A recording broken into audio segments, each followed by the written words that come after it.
Thank you, guys. Appreciate everybody being here.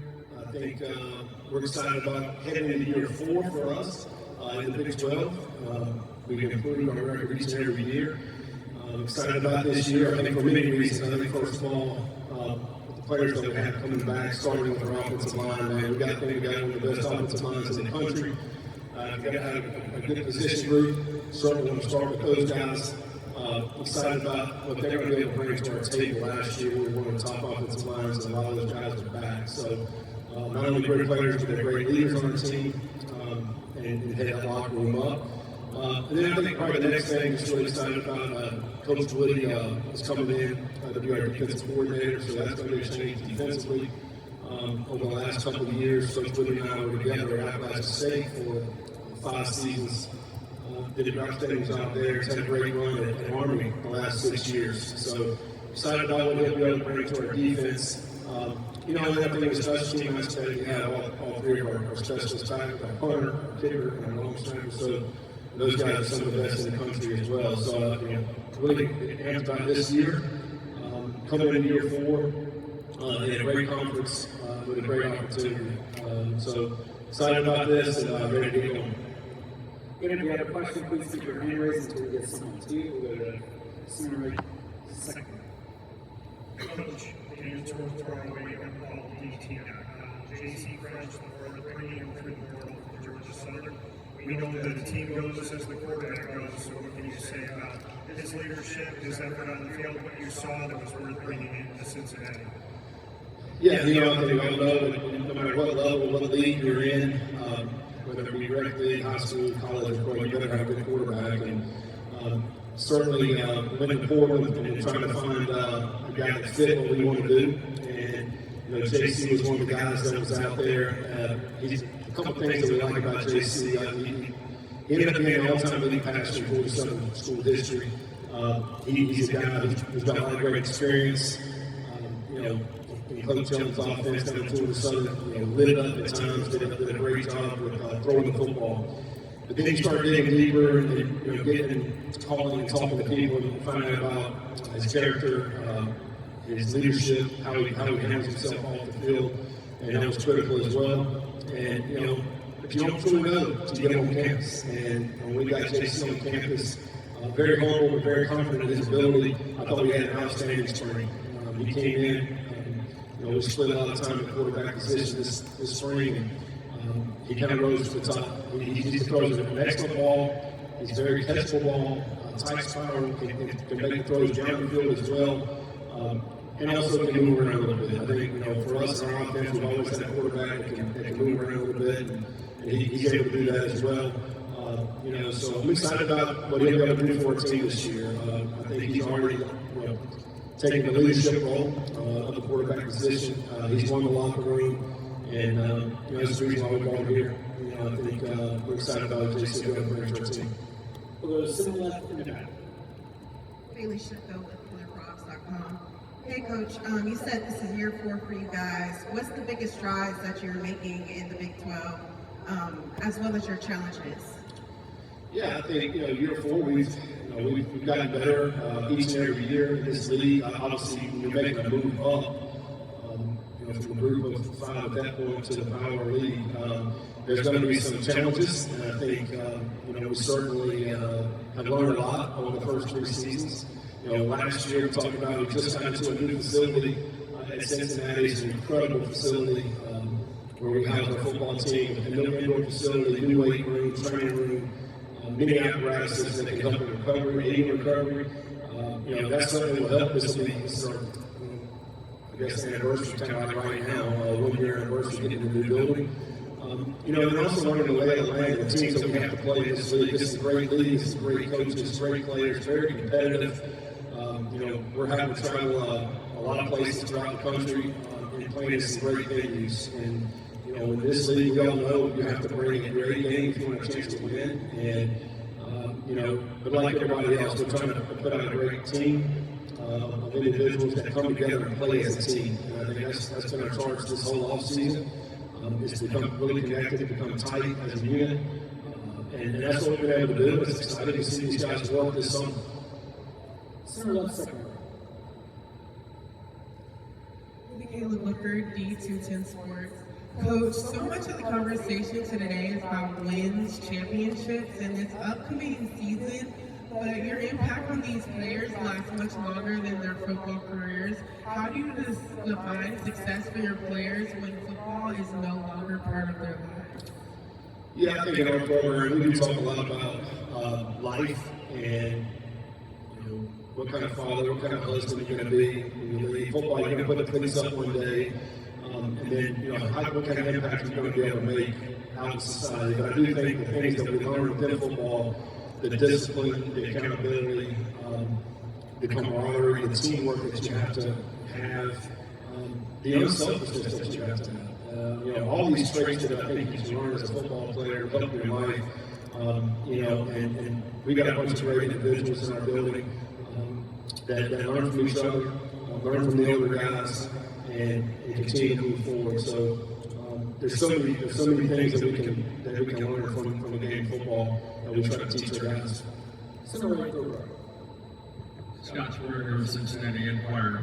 Are you able to say anything about the letter of inquiry today on Brendan Sorsby, and has this provided a blueprint for Big 12 schools in general to educate their student athletes?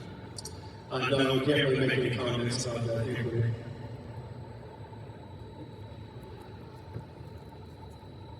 Close center left, first row. Coach Neil Meyer of the front office news, you mentioned the coaching changes. When you look at that coaching change, bringing in Nate Woody with the transfer additions on the defensive side of the ball, do you feel this defense is best equipped to have success in the Big 12 in year 4? Yeah, I think that's one of the things that we need to get better at defensively. For the last couple of years, we were mainly drop 8 defense. And in this league, with so many great quarterbacks, these quarterbacks, they pick you apart. I feel like you've got to be able to mix it up and change some things to cause a little bit of havoc for the offense. So with Coach Woody, again, having been with him already for 5 years, and we've got a good working relationship and understand what he's trying to get done, you also have to look at your personnel. Right? What can they do, and what positions do we need to put them into for them to have success? Antoine Pitt's a great example of that. Those guys playing secondary, moving closer to the ball, is going to be playing that same position to be able to have more impact and cause havoc for the offense. And hopefully we'll be able to create more pressure. I think, again, if you can get the offense off their routine, mixing it up, bringing different pressures down the field, and being a lot more aggressive. I think this is what we need to be able to do. And with our talent that we have in the linebacker position, some of the guys we brought in, and some of the guys that are back, like Jonathan Thompson, Simeon, we've got some great linebackers that can really put pressure on offenses, and we've got to be able to utilize those guys. And I think in this defense, we're going to be able to do that. And obviously be able to mix in some coverages with that as well. So that's kind of what we've been doing this whole spring as we approach the summer, is finding different ways to be able to do that. Right. Hey, Coach. James Technique, Robertson. Going back to Coach Woody, last year, Sherwood was Texas Tech. We obviously spent time with Coach Woody. Was seeing Coach Wood's success at Texas Tech, knowing that Coach Woody is one of the innovators in East Coast 3-4. Did that, along with your experience, kind of make it a no-brainer to bring it into the Big 12 because you already have proof of concept? Yeah, that's a good question and a good point. Coach Wood, Shield's done a great job at Tech with their defense last year, but even before that, everywhere he's been, and him and Coach Wood were together at Wofford for years. And there's other guys that are coaches throughout college football that come off that same Coach Woody tree. Coach Woody's been calling defense for a long time now, and it has great success. He did an outstanding job at Army the last several years. He's a smart coach, and he has experience. And I think anytime you have experience calling defense, how to stop these offenses. Now, these offenses are so good nowadays, but they're so innovative in what they're doing with their players.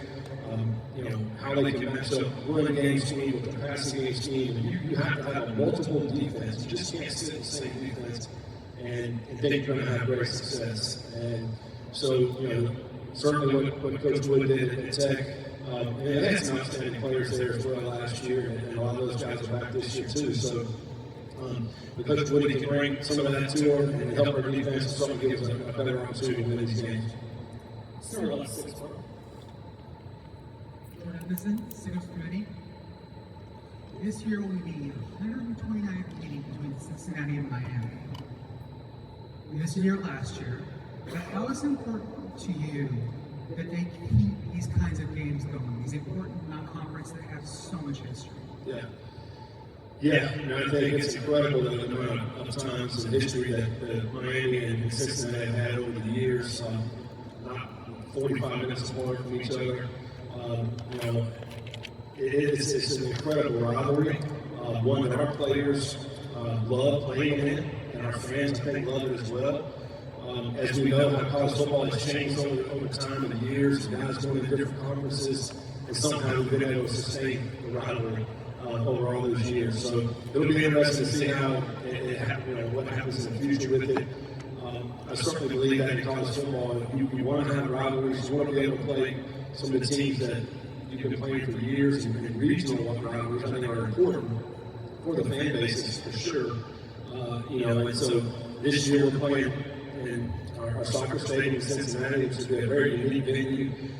It'll be an intimate, loud, great environment. I think that we'll all see that and notice that this year we play that game. So hopefully we'll be able to continue this rivalry throughout the future. And obviously, the higher ups need to look at it and figure out. But I think as coaches and players, we love playing games like that because everybody's up for it, and it's going to bring out the best in both teams. Time for one final question. We'll go center right center. Coach Wayne Harrington said like Power 5 like that. Good. That's good.